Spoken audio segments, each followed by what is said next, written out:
Bom dia, pessoal, tudo bem? Estou lendo Gálatas 6, versículo 4, que diz assim: Cada um examine os próprios atos e então poderá ter orgulho de si mesmo, sem se comparar com ninguém, pois cada um deverá carregar a própria carga. Aqui está falando sobre comparação. Aqui está dizendo para nós que a gente precisa levar a nossa vida sem se comparar ao outro. E por que isso? Porque cada um carrega a sua carga.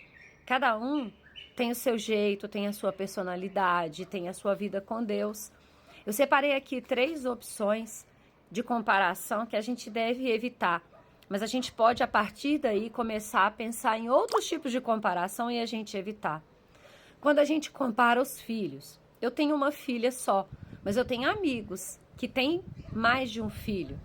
E quando você pega um filho e você compara ao outro, você está prejudicando aquele filho e você está prejudicando a si mesmo. Os filhos têm idades diferentes, os filhos têm personalidades diferentes. Até os gêmeos, propriamente dito, que nasceram no mesmo dia, eles nasceram em tempos diferentes e têm personalidades diferentes. E quando você compara um com o outro, você está prejudicando as partes. Por quê? Porque um começa a competir com o outro. E nesse mundo de competição que a gente está, se a competição começar dentro da nossa própria casa, a gente destrói o psicológico. Como é que você vai comparar um filho que é mais amoroso com um filho que de repente é mais na dele? Como é que você vai comparar um filho que de repente tem mais facilidade com coisas em que, por exemplo, vai fazer um esporte, vai fazer alguma coisa e o outro é mais quieto, gosta mais de uma leitura? Então, na realidade, nos filhos, a gente precisa pegar o que é bom em cada filho, a característica que é boa de cada filho e investir naquela característica para que aquele filho cresça. Aquele filho que gosta, por exemplo, ele gosta de uma leitura, ele vai caminhar para um lado. O filho que gosta do esporte, de repente, vai ser um personal trainer muito famoso. Enfim, a gente precisa exaltar as qualidades dos nossos filhos e ajudar eles a ser melhor no que eles são, de características melhores. Outra opção que eu separei sobre relacionamento. Às vezes a gente fica comparando nosso relacionamento com outros relacionamentos. Às vezes a gente olha, por exemplo, um casal de amigos e a gente compara, por exemplo, com o nosso relacionamento. Tem um livro que chama 5 Linguagens do Amor, que ele fala que existem 5 tipos de linguagem. Existe a pessoa do toque físico, que ela demonstra com o toque. Existe aquela, por exemplo, que é de afirmação, a de tempo, de qualidade, a de presente, atos de serviço.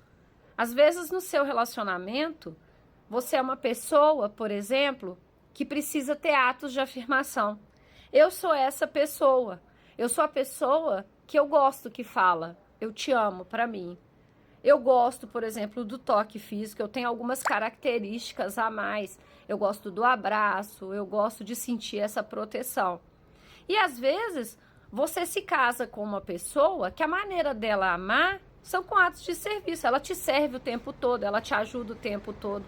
E se não tiver sabedoria para lidar com isso, você vai exigir da pessoa que ela seja de qual maneira?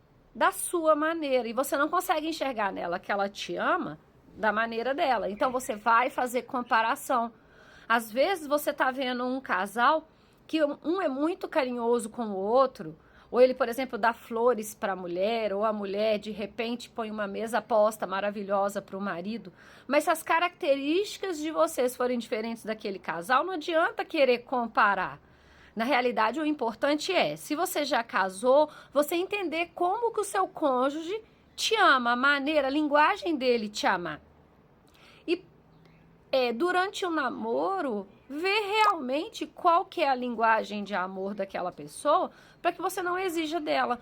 Porque se aquilo foi importantíssimo para você, então talvez aquele relacionamento não sirva para você. Então o ideal é cada um ir para o seu lado e você buscar uma pessoa diferente. Mas se você está num relacionamento, é entender como que essa pessoa te ama. E um outro ponto que eu separei é a comparação no trabalho. Às vezes você está começando num trabalho novo e tudo para você é tudo muito novo, muito difícil. Às vezes é muita coisa para você aprender. E aí o que que você faz? Se você pegar, por exemplo, um colega de trabalho que está ali há anos que ele já sabe tudo, é claro que a maneira que ele vai desenvolver o trabalho dele, os resultados dele vão ser diferentes do seu resultado. E tá tudo bem com isso. Agora, se a gente já querer chegar sentando na janela, a gente vai se frustrar com essa comparação. Então, hoje eu estou falando para a gente perceber o que a gente está comparando. A gente está comparando os nossos filhos? A gente está comparando o nosso relacionamento? A gente está comparando a gente no trabalho? Eu não estou falando de alguém te comparando, porque é claro que às vezes você chega num ambiente de trabalho e você tem aquele chefe que ele quer te igualar, às vezes com uma pessoa que já está ali há muitos anos. Isso eu não estou falando, tá? Isso é para um outro momento. Mas nesse momento agora, é para a gente parar e fazer uma autorreflexão do nosso respeito. O que é que a gente está comparando que está nos frustrando? Vamos parar de comparação, vamos buscar o nosso melhor, vamos fazer o nosso melhor.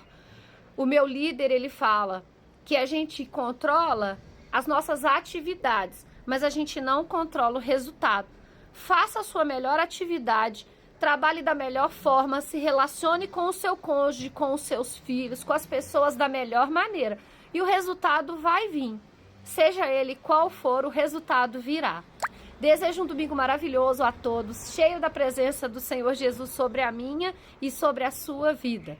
Fiquem com Deus, um forte abraço.